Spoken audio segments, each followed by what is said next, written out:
पहला जो है बेसिक वर्जन है डॉल ए, और दूसरा जो है वो डिलक्स वर्जन बता रहा है।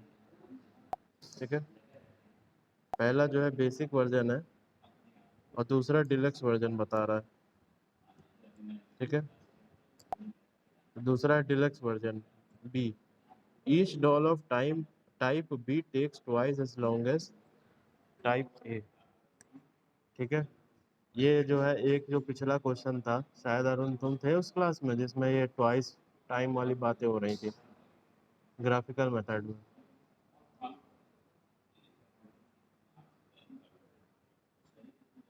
चलो कोई बात नहीं, मैं बता दूंगा।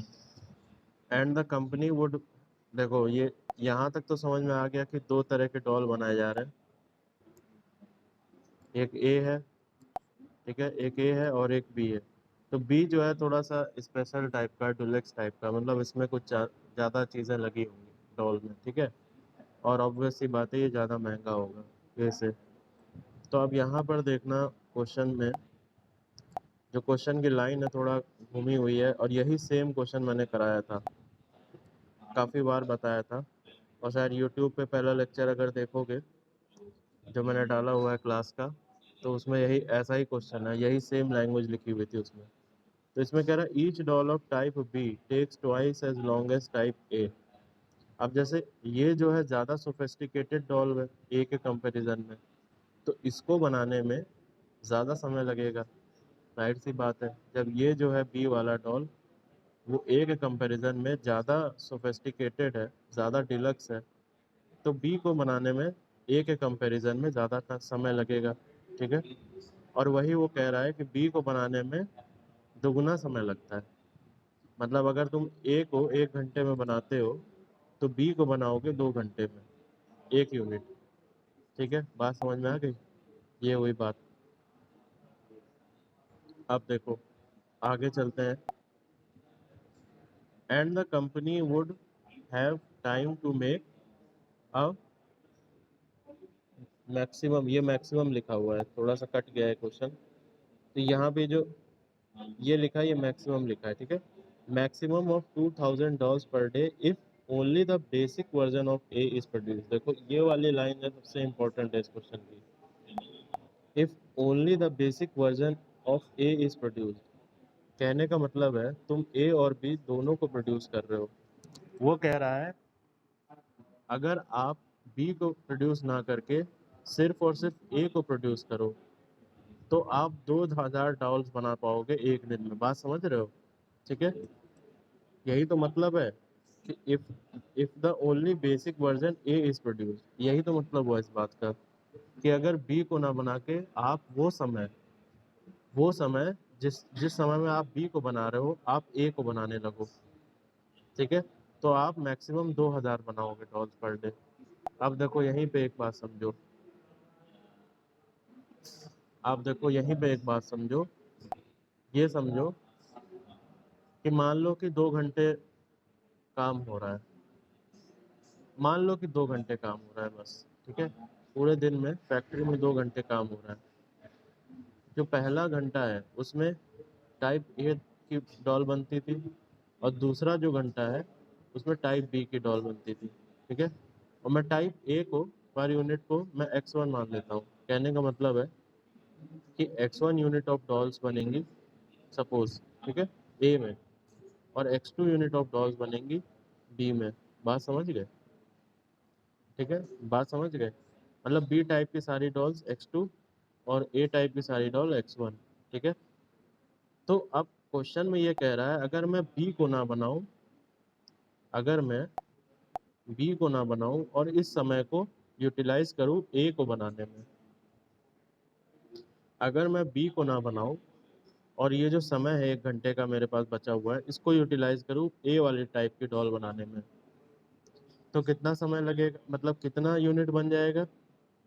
जहां पहले 1 घंटे में x2 बन रही थी, क्योंकि हमें पता है कि बी जो है दुगना समय लेता है, इसीलिए जब तुम बी की जगह ए को बनाओगे तो कितना नंबर ऑफ डॉल्स बनेगी? 2x1 बनेगा, 2x2 बनेगा, 2x2 बनेगा। क्या बात समझ में आ रही है? इसमें कोई कंफ्यूजन है तो मुझे बताओ। बात समझ में आ गई? एकदम क्लियर है? अब देखो, जब ऐसा हुआ तो अब पहला कंस्ट्रेंट क्या आ जाएगा तुम्हारे पास? अब ये क्या कह रहा है? 2000 डॉल्स पर डे बनाते हैं। अगर बी की जगह सिर्फ मैं सिर्फ और सिर्फ ए ही को बनाऊं, ठीक है, तो हम क्या लिखेंगे? यहाँ पहला कंस्टेंट क्या लिखेंगे? x1 प्लस, अब हमें मालूम है यहाँ पर कि हम सिर्फ ए टाइप की डॉल्स को ही बना रहे हैं, ठीक है, और नंबर की टर्म से बात हो रही, तो x1 हो गया plus 2x2 is less than equal to 2000। ये आएगा कि नहीं आएगा? जरा मुझे बताओ।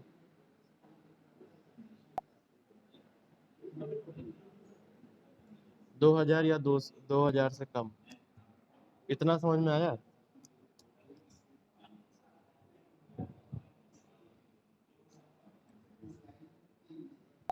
क्या ये बात समझ में आ रही है? अपना माइक्रोफोन और क्या क्या?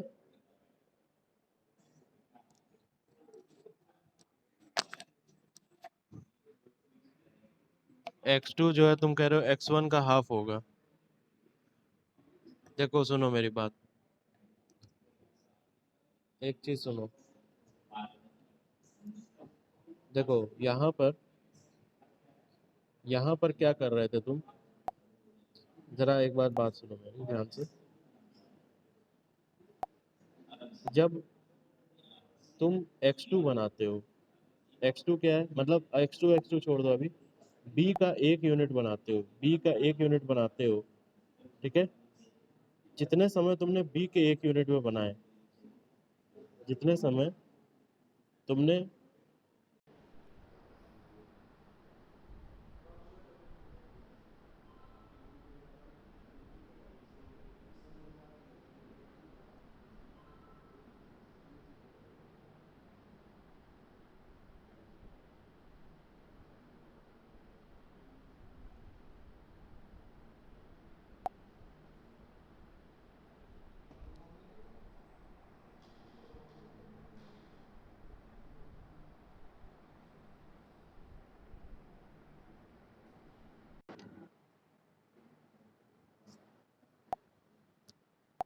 हाँ ये एक्चुअली नेटवर्क जो है वो चला गया था गलती से, वो कोई बात नहीं। देखो नितांशु आ गया है, तभी फिर से शुरू करते हैं क्वेश्चन, ठीक है, कोई बात नहीं।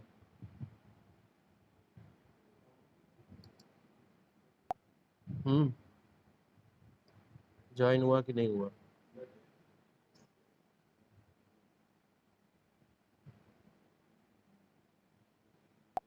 एक्चुअली बीच बीच में नेटवर्क जा सकता है, तो उसमें पैनिक होने की जरूरत नहीं है, ठीक है। चलो चलते हैं इस क्वेश्चन में।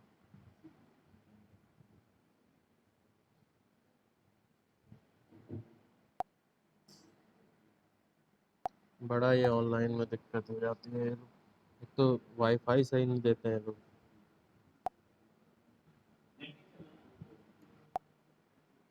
मोबाइल नेटवर्क से चला रहा हूँ।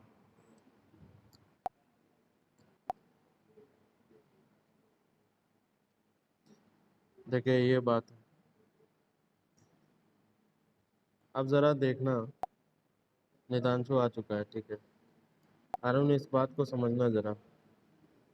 देखो मान लो बी बी टाइप की मैं डॉल बना रहा हूँ, ठीक है, जितने समय में मैं बी टाइप की एक डॉल बनाऊंगा, उतने समय में ए टाइप की दो डॉल बन जाएंगी। बात समझ में आ रही है? क्यों?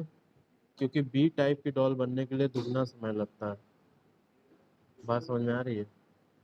सपोज कि अगर आप 1 घंटे की बात करो, मान लो बी टाइप में तुमको 1 घंटा लगता है बनाने में, तो बी की जगह तुम अगर ए को बनाने लगोगे तो दो डॉल्स बन जाएंगे ए टाइप की, क्योंकि बी को बनाने में दुगना समय लगता है। इतनी बात समझ में आई कि नहीं?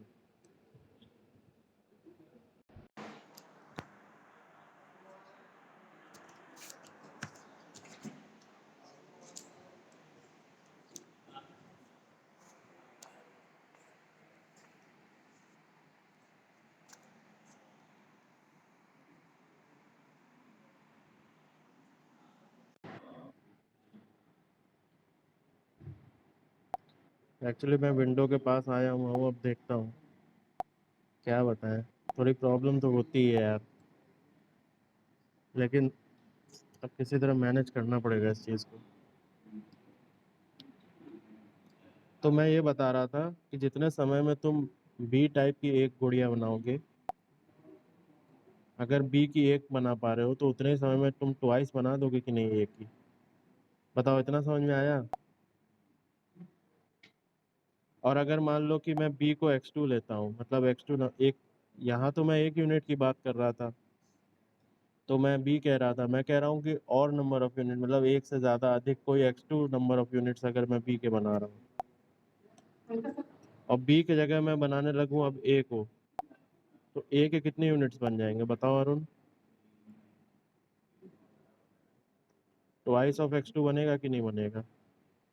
भाई बी एक बनाया, बी की जगह अगर मैं ए बनाने लगूँ तो एक से दो बन जाएंगे ए टाइप के। तो अगर x2 बना रहा था मैं पहले, तो x1 कितने बन जाएंगे, नंबर कितने होंगे? 2x2 ही तो होंगे। दुगना हो जाएगा कि नहीं? क्या ये एकदम क्लियर है? ठीक है, आगे बढ़ते हैं। तो वही कह रहा है कि अगर मैं बी टाइप की जगह ए टाइप की बी टाइप की जगह सिर्फ और सिर्फ ए टाइप के डॉल्स बनाऊं, तो मैं 2000 बना पाता हूँ एक दिन में। इसका मतलब कंस्ट्रेंट क्या हो गया? ए टाइप का तो वो बना ही रहा था पहले, ए टाइप का तो वो बना ही रहा था, तो x1 हो गया। ए टाइप के तो देखोगे, तो ए टाइप की तो वो बना ही रहा था पहले से, तो x1 प्लस अब बी की जगह वो ए बना रहा है। तो जहाँ x2 बन रहे थे, अब कितने नंबर ऑफ यूनिट्स बनेंगे? ट्वाइस ऑफ x2 बनेंगे कि नहीं बनेंगे बताओ? और ये जो होगा वो 2000 से कम होगा। यही तो मतलब हुआ। तो ये पहला कंस्ट्रेंट हुआ कि नहीं? क्या बात समझ में आ गई? ठीक है, अब ये पहला कंस्ट्रेंट हुआ। अब दूसरा कंस्ट्रेंट देखो, दूसरा कंस्ट्रेंट क्या है? दूसरा कंस्ट्रेंट देखो, आगे पढ़ो क्वेश्चन। तो पहला कंस्ट्रेंट हमारा निकल आया। फिर क्या कह रहा है? If only basic version of A is, अच्छा ये तो हो चुका। Supply of plastic is sufficient to produce 500 dolls of A and B combined. इसका मतलब कॉम्बिनेशन ऑफ ए और बी के बनाने के लिए, मतलब x1 प्लस x2, ये 1500 से कम होगा कि नहीं होगा? 1500 या 1500 से कम, क्योंकि प्लास्टिक ही तुम्हारे पास इतना अवेलेबल है टोटल, कि तुम या तो 1500 बना सकते हो या 1500 से कम बना सकते हो। बोलो, बात समझ में आई? ठीक है, ये दूसरा कंस्ट्रेंट हो गया। ये हो गया दूसरा कंस्ट्रेंट। ठीक हो गया? ठीक है, अब तीसरा कंस्ट्रेंट क्या है? तो आगे देखो, आगे देखो दिखेगा तुमको, आगे पढ़ोगे। Deluxe version of B required fancy dresses, there are 600 dresses per day available. यानी 600 ड्रेसेस आपके पास अवेलेबल है। इसका मतलब x2 is less than equal to 600। ये तीसरा कंस्टेंट हो गया कि नहीं हो गया? ठीक है, और x1 और x2 जो होंगे वो ग्रेटर देन जीरो तो होंगे ही होंगे। तो मेरे पास मुझे तीन कंस्टेंट मिले बेसिकली, तीन कंस्टेंट मिले हैं। ठीक है, और देखो, a company makes profit of 3 and 5 rupees per unit, मतलब कि ए और बी के एक यूनिट को बेच के 3 और 5 रुपए का प्रॉफिट मिलता है। इसका मतलब ऑब्जेक्टिव फंक्शन दे रहा होगा वो।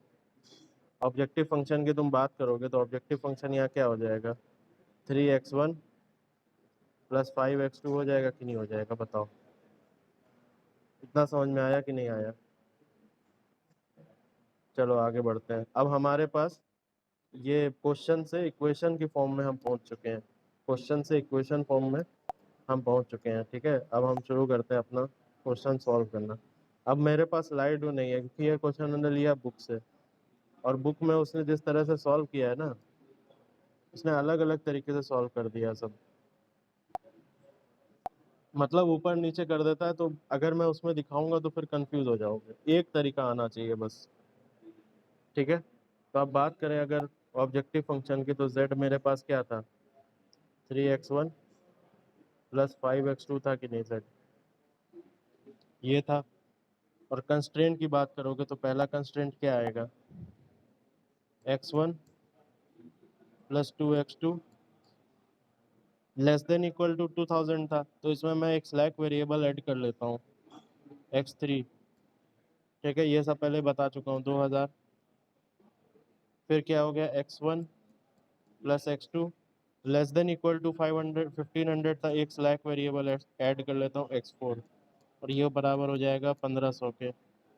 फिर क्या था, x2 is less than equal to 600 था, इक्वालिटी लाने के लिए एक स्लैक वेरिएबल और ऐड करूँगा x5, ये हो जाएगा 600 के बराबर। क्या इतनी बात समझ में आ गई?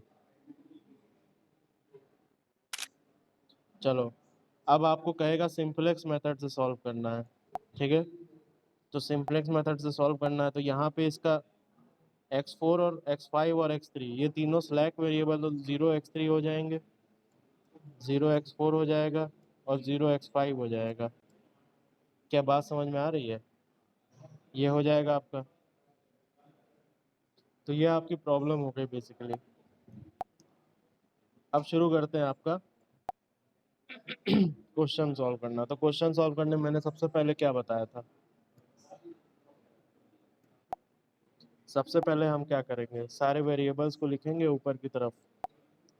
सबसे पहले हम सारे वेरिएबल्स को लिखेंगे ऊपर की तरफ, तो क्या लिखेंगे, x1 x2 x3 x4 x5, फिर RHS, फिर थीटा, ये बनाते थे। और यहाँ बेसिक एलिमेंट कौन से होते थे बताओ, जिनका ऑब्जेक्टिव फंक्शन में कोफिशिएंट 0 है, यानी कि क्या क्या आएगा बताओ, x3 x4 x5 आएगा कि नहीं आएगा? आएगा। उसके बाद हम यहाँ पर x1 के ऊपर ऑब्जेक्टिव फंक्शन में जो कोफिशिएंट थे वो सारे लिख लेते थे। तो ये x1 का अगर कोफिशिएंट देखोगे तो मैं यहाँ ब्रैकेट में लिख लेता हूँ 3, और इसका 5 होगा, और बाकी सबका 0 होगा, x3 x4 x5 का 0 होगा, ये तो बात पता ही है।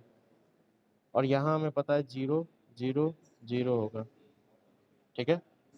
अंदर जो है कंस्ट्रेंट्स को भरने वाले हैं, कंस्ट्रेंट्स को भरने वाले हैं अंदर, तो अंदर क्या आ जाएगा, 1 2 1 0 0, राइट हैंड साइड कितना हो जाएगा, 2000। बात समझ गए? फिर यहाँ 1 1 0 1 0, फिर आ जाएगा 1500, ठीक है। फिर 0 1 0 0 1 600, इतना हो गया। फिर नीचे क्या करेंगे, CJ माइनस ZJ करते थे कि नहीं करते थे?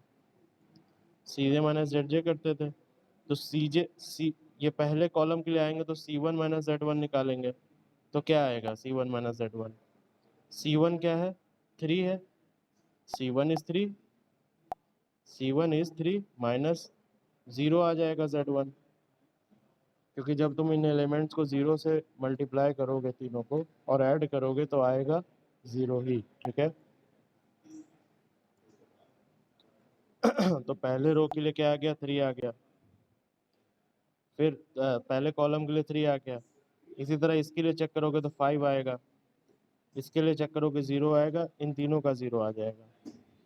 इतना हो जाने के बाद मैंने कहा था CJ माइनस ZJ वाली रो में देखोगे कि कौन सी वैल्यू मोस्ट पॉजिटिव है, तो देखोगे जब मोस्ट पॉजिटिव तो ये दिखे 5 दिखेगा मोस्ट पॉजिटिव, 5 दिखेगा मोस्ट। क्वेश्चन दिखा दीजिए एक बार सर। दिखा दूंगा बेटा, तुम अभी ऑब्जेक्टिव फंक्शन और ये देख लो, क्वेश्चन मैं दिखा दूंगा तुम्हें। पहले ऑब्जेक्टिव फंक्शन और वो देख लो, मैं दिखाता हूँ।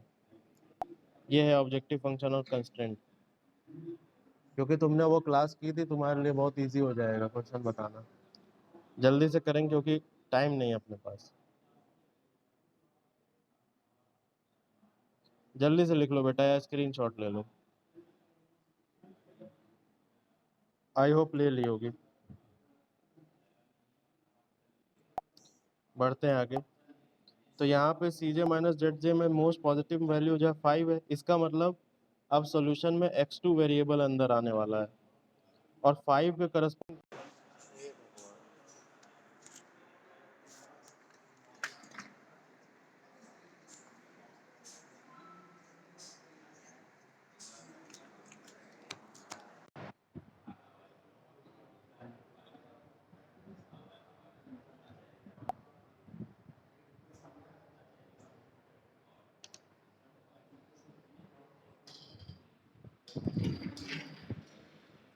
सारी मेहनत में पानी फेरने के लिए।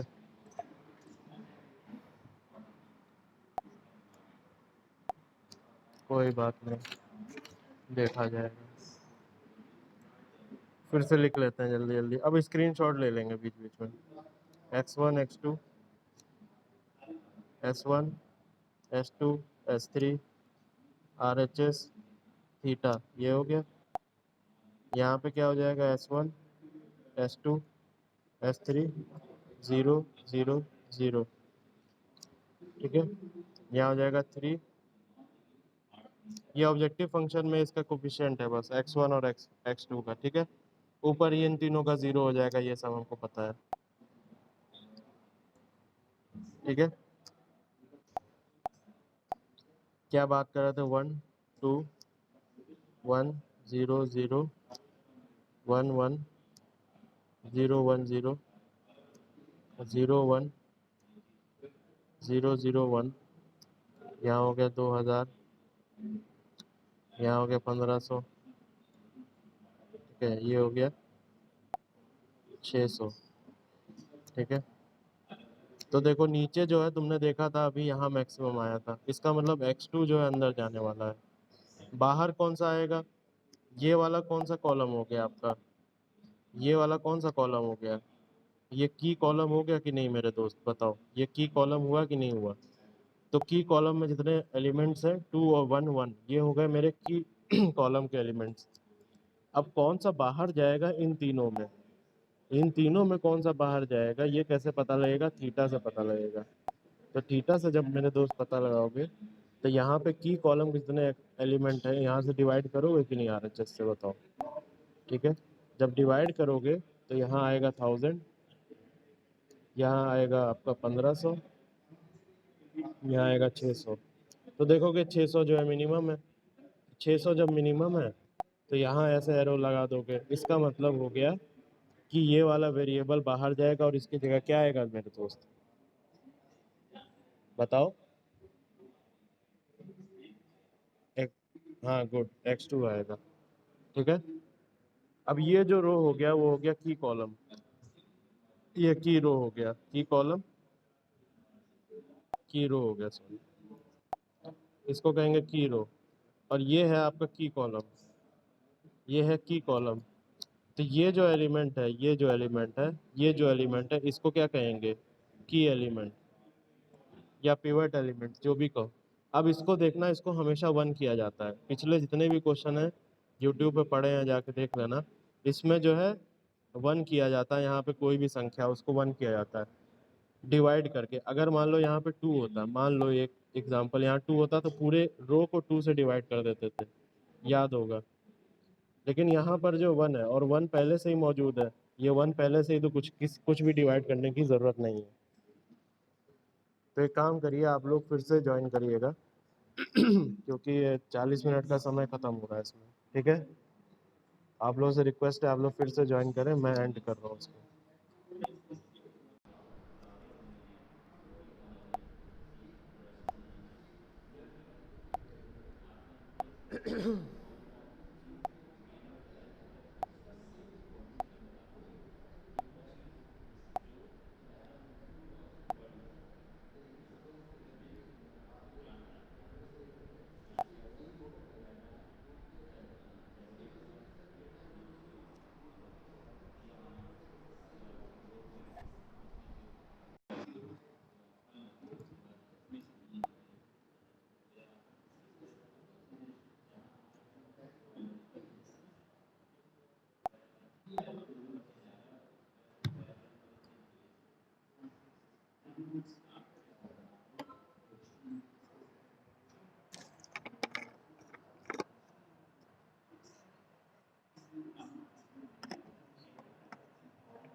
बाकी लोग पता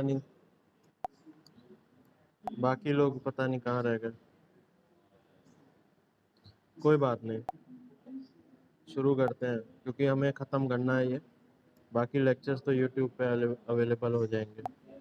तो देखिए आपका एक्स कौन सा वेरिएबल अंदर आ रहा था, x2 अंदर आ रहा था, s3 बाहर जा रहा था, ठीक है। तो यहाँ पे क्या बचा आपका s1 बचा, यहाँ s2 बचा, और यहाँ क्या आ जाएगा मेरे दोस्त, x2 आ जाएगा कि नहीं आ जाएगा। यहाँ उसका कोफिशिएंट 5 था, ये 0 था और ये 0 था, ठीक है। अब देखो मेरी बात ध्यान से सुनो, यहाँ पर x2 x1 और s2 इन तीनों का जो यहाँ कॉलम बनेगा वहाँ पे क्या होना चाहिए, यूनिट मैट्रिक्स होना चाहिए कि नहीं होना चाहिए। अच्छा s1 लिखा हुआ है मैंने, सॉरी, आप यहाँ लिखो x3 x4, ठीक है। ये हो जाएगा x1 x2 x3 x4 x5, RHS को R से लिख रहा हूँ, बाकी थीटा हो गया, ठीक है। मैंने कहा था x3 x4 x2 में क्या आना चाहिए, आपका यूनिट मैट्रिक्स आना चाहिए। और पिछली टेबल में अगर तुम देखोगे, पिछली टेबल में जब तुम जाओगे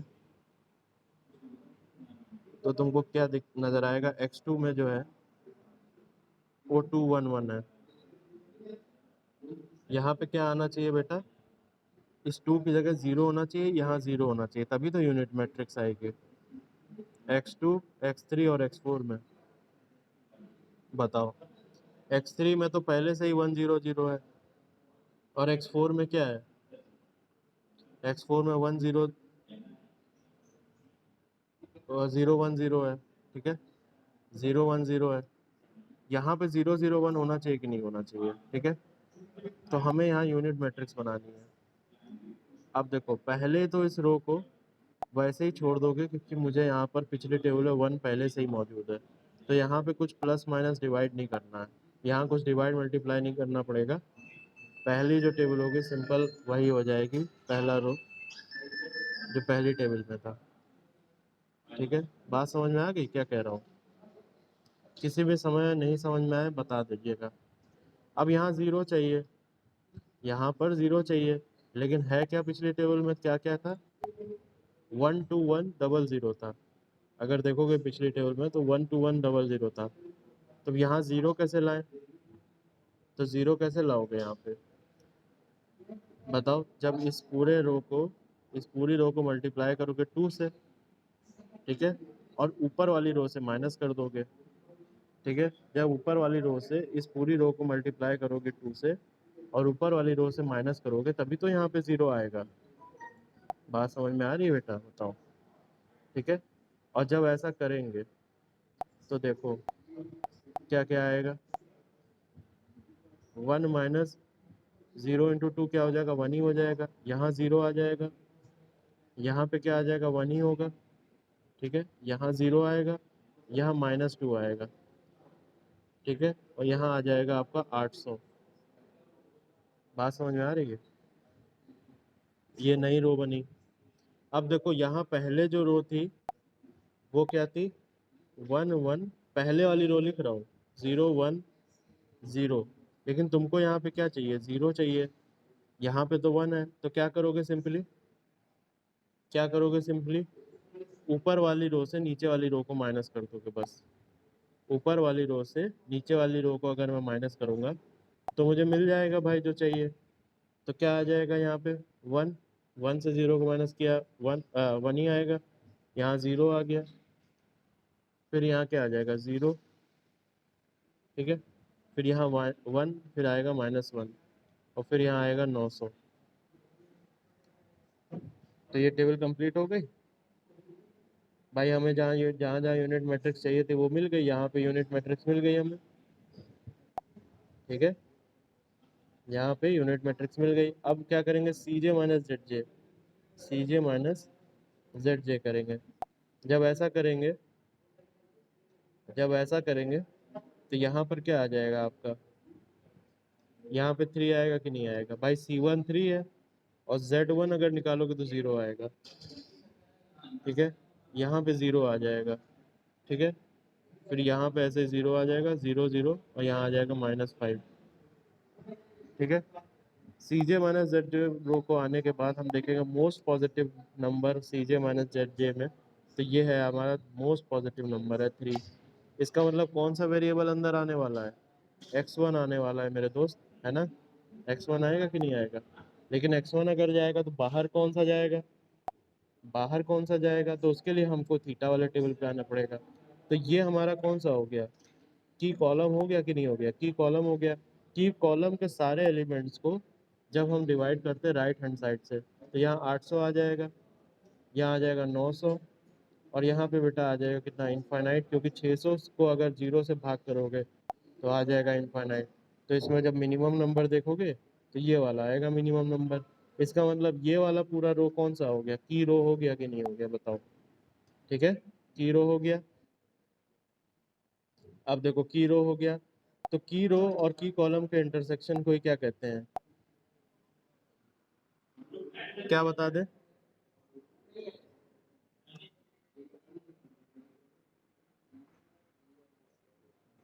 आवाज नहीं आई सही से।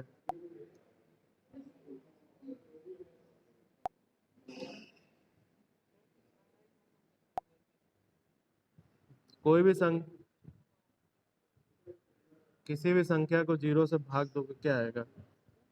किसी भी संख्या को 0 से भाग दोगे तो क्या आएगा? इनफाइनाइट आएगा ना। तो देखो ये की, ठीक है, क्लियर है। अब देखो यहाँ से क्या हो जाएगा? मिनिमम देखोगे तो मिनिमम, मिनिमम जो है ये है। तो ये तुम्हारी पूरी रो क्या हो गई? की रो हो गई, और ये हो गया तुम्हारा की कॉलम। और जब इनका इंटरसेक्शन देखोगे तो ये वाला एलिमेंट मिलेगा। ये कौन सा एलिमेंट होगा? की एलिमेंट होगा। तो इसको तुम वन करते हो, ये पहले से ही वन है। ये तो पहले से ही वन होके बैठा है, तो इसको वन करने की जरूरत नहीं है। ठीक है। इसका मतलब हमें ये समझ में आ गया कि x3 बाहर जाएगा, और x3 की जगह कौन सा वेरिएबल आने वाला है? x1 आने वाला है। ठीक है। तो जब ये समझ में आ गया तो हम यहाँ पे क्या लिखेंगे? x1, x1 लिखेंगे, यहाँ x4 लिखेंगे, और यहाँ क्या लिखेंगे बताओ? x2 लिखेंगे कि नहीं? यहाँ तो x1, x2, x3, x4, x5, r, theta, ये हो गया। x1 का कोफिशिएंट क्या हो गया? 3 हो गया, x4 का 0, और x2 का हो गया 5। ठीक है। अब देखो x1 की जगह यहाँ पे हमें x1, x4 और x2 को यूनिट मैट्रिक्स बनाना है। x2 मेरा पहले से यूनिट यहाँ पे 0 0 1 बना हुआ है, इसको छेड़ने की जरूरत नहीं है। x4 को देखोगे तो x4 आपको जो दिखेगा वो 0 1 0 है। तो यहाँ पर कौन सा होना चाहिए मेरे दोस्त? यहाँ 1 0 0 होना चाहिए कि नहीं होना चाहिए? तभी तो ये तीनों मिलकर यूनिट मैट्रिक्स बनाएंगे। बताओ, बात समझ में आ रही है? तो सबसे पहला जो एलिमेंट है यहाँ पर 1 तो पहले ही मौजूद है, तो कुछ भी डिवाइड वाइड करने की जरूरत नहीं। तो ये वाली रो एज इट इज लिखी जाएगी, क्योंकि यहाँ पे 1 चाहिए था ना, 1 तो पहले से ही है, तो हमें कुछ करने की जरूरत नहीं है। तो 1 0 1 0 -2 और 800, ये हो जाएगा। अब नीचे 0 चाहिए, लेकिन है क्या नीचे? पहले नीचे पहले क्या है हमारे पास? देखोगे तो 1 0, ये पुरानी रो का लिख रहा हूँ, पुराने टेबल का। 1 0 0 1 -1 होगा। ठीक है। तो कैसे आएगा? कैसे आएगा बताओ? इससे अगर मैं इसको माइनस करूं तो आ जाएगा कि नहीं आ जाएगा? अच्छा, एक दिमाग में तुम्हारे सवाल ये आता होगा कि मैं कभी इससे माइनस कर देता हूँ इसको। देखो, अगर ऊपर वाले से नीचे वाले को माइनस करोगे तब भी यहाँ पे 0 आएगा, तब भी यहाँ पे 0 आएगा, और नीचे वाले से ऊपर वाले को माइनस करोगे तब भी 0 आएगा। लेकिन सही तरीका क्या है? देखो, अगर तुम ऊपर वाले को नीचे से माइनस करोगे ना, देखो यहाँ 900 है, अगर तुम ऊपर से नीचे को माइनस करोगे तो यहाँ -100 आ जाएगा मेरे दोस्त। और मैंने कहा यहाँ पे -100 नहीं होना चाहिए, यहाँ सब पॉजिटिव आ रहा है, इसमें पॉजिटिव वैल्यू होनी चाहिए। बात समझ में आ रहा है? इसीलिए तुम नीचे से ऊपर को माइनस करोगे। राइट हैंड साइड देख लेना हमेशा, इसको इससे माइनस करेंगे, क्योंकि इसको जब नीचे वाले को ऊपर से माइनस करोगे तब यहाँ पे 100 आएगा, और तब होगा तुम्हारे पास एक पॉजिटिव नंबर। क्या ये बात समझ में आती है? ठीक है, तो नीचे वाले को ऊपर वाले से, मतलब ये ऊपर वाले को नीचे वाले से माइनस करेंगे, मतलब इस तरह से। ठीक है, नीचे वाले ऊपर वाले को नीचे वाले से माइनस करेंगे, तो जब आ जाएगा, देखो माइनस करके क्या आएगा बताओ, नीचे जीरो आ जाएगा कि नहीं यहाँ पे, जो चाहिए था हमें। चलो मैं ये हटा दे रहा हूँ, नोट कर लिया होगा तुम लोगों ने। नीचे जीरो आ जाएगा, यहाँ जीरो आ जाएगा, यहाँ क्या आ जाएगा, -1 आ जाएगा कि नहीं आ जाएगा बताओ, -1 आ जाएगा। फिर ये -1 आएगा, फिर ये कितना आएगा, 1 आएगा। कोई दिक्कत हो तो बताते जाना। और यहाँ पे आ जाएगा 100। ठीक है, अब एक चीज देखना, तुमको चाहिए नीचे जीरो, यहाँ पे जीरो चाहिए था, लेकिन तुम लास्ट टेबल में देखो, लास्ट टेबल के अगर एलिमेंट्स में लिखूँ यहाँ पे, तो यहाँ पे क्या आ जाएगा, जीरो। लास्ट टेबल के एलिमेंट्स लिखूँ तो 0 1 0 0 1 600, ये है लास्ट टेबल के एलिमेंट। तो तुम देखो पहले से ही जीरो है यहाँ पे, तो कुछ भी करने की जरूरत है, कुछ भी करने की जरूरत है, इसको छेड़ने की जरूरत है नहीं है, क्योंकि पहले से ही जीरो है और हमें 1 0 0 चाहिए था, यहाँ पे पहले से ही जीरो मौजूद है, तो हम क्यों छेड़ेंगे इसे। ठीक है, तो ये हो गया 0 1 0 0 1। हमने कुछ भी नहीं किया, इसको एज इट इज रहने दिया, ये 600 आ गया। अब देखो, ये आ जाने के बाद हम क्या निकालेंगे, सी जे माइनस जेड जे। सी जे माइनस जेड जे निकालोगे तो ये जीरो हो जाएगा, क्योंकि C1 माइनस Z1 क्या हो, Z1 भी 3 हो जाएगा। यहाँ पे देखोगे भाई, Z1 क्या होगा, 3 into 1 plus 0 into 0 plus 0 into 0, तो 3 आ जाएगा। ठीक, ठीक है, हाँ गुड, ये भी 3 0 हो जाएगा, ये आएगा -3। ठीक है, क्योंकि 0 -3 आ जाएगा, 0 -3 आ जाएगा, ये 0 आ जाएगा, और ये आएगा -5। क्या बात सही है? भाई देखो ना, ये करोगे और -2 इंटू 3 कितना हो जाएगा, -6 हो जाएगा, +5 कर लोगे। ठीक है, -6 + 5 कितना हो गया आपका, -1 हो गया, -1 हो गया ना। और तुम्हारा जो ये था आपका x5 का कोफिशिएंट, वो क्या है, 0 है। भाई C5 क्या होगा, 0 होगा, तो 0 -1 आ गया, -5 नहीं होगा, -1 आएगा। ठीक है, अब तुम देखो मोस्ट पॉजिटिव नंबर तो यहाँ पे 0 और नेगेटिव दिख रहे हैं सब। इसका मतलब क्या हुआ मेरे दोस्त, तुम आ गए अपने सोल्यूशन पे। अब तुम अपने सोल्यूशन पे आ गए, जब यहाँ पे 0 और नेगेटिव नंबर दिखने लग जाए, तो समझ लेना तुम अपने सोल्यूशन पे आ गए। अब तुम्हें आगे करने की कोई ज़रूरत नहीं है। और सोल्यूशन यहाँ पे क्या होगा, सोल्यूशन क्या होगा, x1 बराबर 3 होगा, और x2 बराबर क्या होगा बताओ, 5 होगा कि नहीं होगा बताओ। भाई एक्स, अरे सॉरी सॉरी, x1 बराबर तुम्हारा 800 होगा, x1 बराबर, गलती से ये बता दिया ना, x1 बराबर 800 होगा। कोई आ गया स्टूडेंट एडमिट कार्ड लेने के लिए, तो ध्यान अटक गया। तो ये देखो x1 बराबर 800 होगा, और x2 बराबर 600 होगा। ये तो कोफिशिएंट ऑफ वो है, ऑब्जेक्टिव फंक्शन, ये नहीं। x1 बराबर 800 होगा और x2 बराबर 600 होगा, ये आपका हो गया ऑप्टिमम, मतलब वैल्यू आ गई x1 x2 की। और जो अगर कहोगे सोल्यूशन, तो सोल्यूशन क्या आ जाएगा बताओ, सॉल्यूशन क्या आ जाएगा, इसको माइनस मल्टीप्लाई करेंगे 3 से, और इसको मल्टीप्लाई करेंगे 5 से, और दोनों को जोड़ देंगे, तो 5400 आ जाएगा आपका ऑप्टिमम सॉल्यूशन। क्या ठीक है?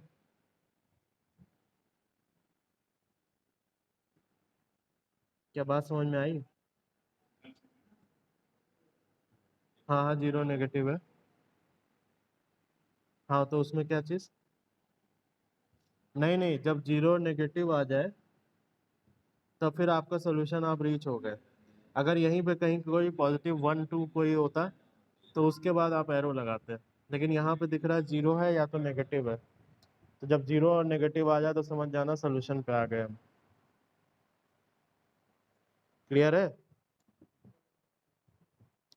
क्या क्या?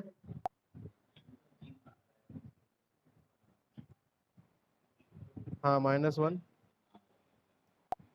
बोलो बोलो।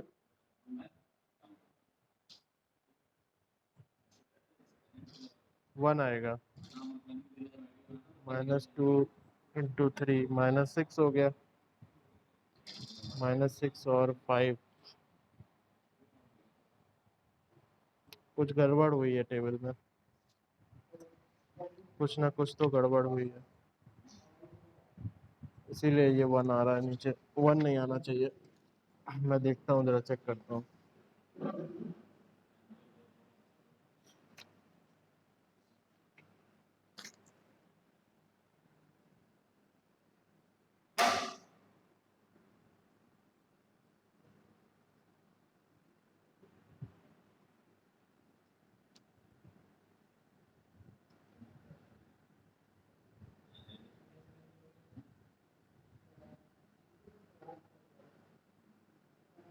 अच्छा हाँ 1 ही आएगा, सही कह रहे हो, ये 1 आएगा। तो ये अभी हम ऑप्टिमम में रीच नहीं हुए हैं एक्चुअली, इसका मतलब गल हाँ गुड, बहुत अच्छे। तो ये एक्चुअली में अभी ये अंदर आने वाला है, मतलब ऑप्टिमम हम रीच नहीं हुए हैं, ये 1 अंदर जाएगा सोल्यूशन के। और जब ये 1 अंदर जाएगा तो ये हमारा क्या हो गया, ये हमारा हो गया की कॉलम, ठीक है। की कॉलम के एलिमेंट, अब इसमें यहाँ पे हम ये सारे एलिमेंट को डिवाइड करेंगे तो देखोगे कि ये वाला एलिमेंट बाहर जाएगा, 100 वाला। 100 वाला बाहर जाएगा और इसकी जगह क्या आएगा, क्योंकि 100/1 100 आएगा, 600/1 क्या आ जाएगा, 600 आएगा। और 800/-2 तो माइनस वाले को हम कंसिडर नहीं करेंगे, हम लीस्ट पॉजिटिव वैल्यू देखने वाले हैं थीटा में, तो माइनस वाले को कंसिडर नहीं करेंगे, ठीक है। तो लीस्ट पॉजिटिव वैल्यू अगर तुम देखोगे तो तुम्हें दिखेगा कि 100 होगा वो वैल्यू, तो 100 वाला बाहर जाएगा। तो 100 वाला बाहर जाएगा, इसका मतलब x4 बाहर जाएगा और x4 की जगह आएगा x5। ठीक है, क्लियर है? तो नेक्स्ट टेबल पे पढ़ते हैं। अभी सोल्यूशन नहीं आया है, मतलब हमें आगे जाना पड़ेगा। तो नेक्स्ट टेबल जब पढ़ेंगे तो यहाँ पे क्या क्या वेरिएबल आ जाएंगे, यहाँ पे क्या क्या वेरिएबल आ जाएंगे आपका, यहाँ x1 आएगा, यहाँ x5 आएगा, x5 अंदर जा रहा था ना, और यहाँ x2 आएगा। जल्दी जल्दी कर लेंगे, ऊपर लिखने की जरूरत नहीं है, हमें सबको पता है ऊपर क्या क्या होगा, ठीक है। अब यहाँ पर देखो, यहाँ पर तुम्हारे पास x1 में 1 0 0 है ही है, x2 में तुम्हारा 0 0 1 है। इसका मतलब x5 में तुमको क्या चाहिए, 0 1 0 चाहिए, तभी तो यूनिट मैट्रिक्स फॉर्म होगी। बात समझ रहे हो, 0 1 0 है तभी तो यूनिट मैट्रिक्स फॉर्म होगी। और तुम देखोगे कि 1 पहले से ही मौजूद है, तो उसमें कुछ भी डिवाइड मल्टीप्लाई करने की जरूरत नहीं है। तो ये वाली जो रो होगी वो एज इट इज रहेगी, 0 0 -1 1 और 1, और इधर आ जाएगा आपका 100। लेकिन ऊपर जो है आपको चाहिए क्या, आपको क्या चाहिए, 0 चाहिए, आपको ऊपर चाहिए 0, ठीक है। तो नीचे वाले इस पूरे रो को जब मल्टीप्लाई करोगे 2 से और ऊपर ऐड कर दोगे, क्योंकि ऊपर क्या है, -2 है, तो जब ऐड करोगे तभी तो 0 आएगा। तो कर लो, क्या करोगे, यहाँ 1 आ जाएगा, यहाँ 0 आ जाएगा, ठीक है। ये -2 + 1 हो जाएगा, तो ये -1 आ जाएगा। कहीं गलती हो तो बताना, ठीक है। ये आ जाएगा तुम्हारा 2, यहाँ पे 2 आ जाएगा, और यहाँ आ जाएगा 0, ठीक है। और ये आ जाएगा आपका 800 + 200, यानी कितना आ जाएगा, 1000 आ जाएगा। यहाँ पे 1000 आ जाएगा। बोलो सही किया है कि नहीं?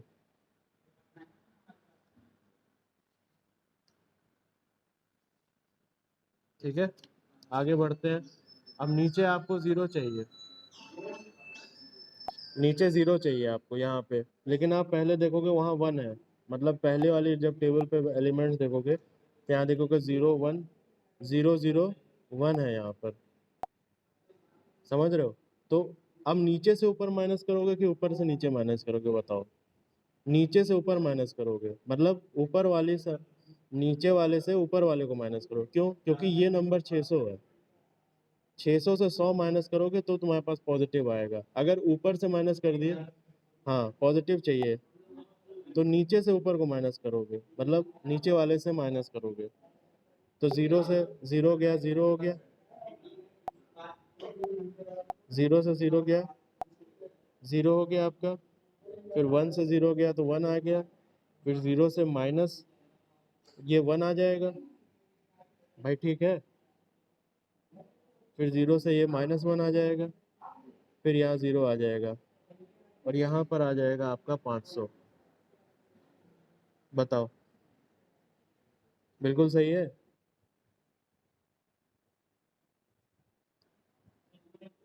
सही है। अब देखो, अब CJ माइनस ZJ वाले रो पे आते हैं। अब चेक करो, तो यहाँ निकालोगे तो ये कितना आएगा? 0 आएगा, यहाँ 0 आएगा, यहाँ पे क्या आ जाएगा? -3 प्लस 2 -2 आएगा। यहाँ चेक करो कितना आ जाएगा? 6 और -5, यहाँ -1 आ जाएगा, और यहाँ आ जाएगा आपका 0। अब देखो सब -1 और 0 है। क्या बात सही है?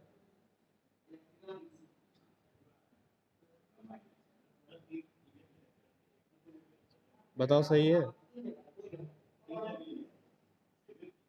अब यानी कि x1 बराबर क्या आ गया? 1000, और x2 बराबर आ गया 500।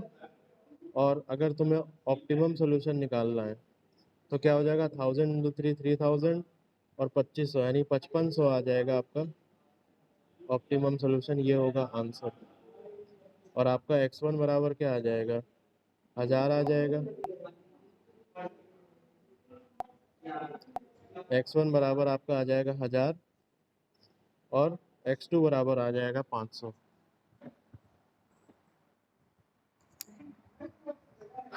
तो इसमें देखो कोई दिक्कत तो नहीं सिंपलेक्स में? काफी मैंने क्वेश्चन कराए हैं। चलो फिर ठीक है, एंड करते हैं ये लेक्चर। और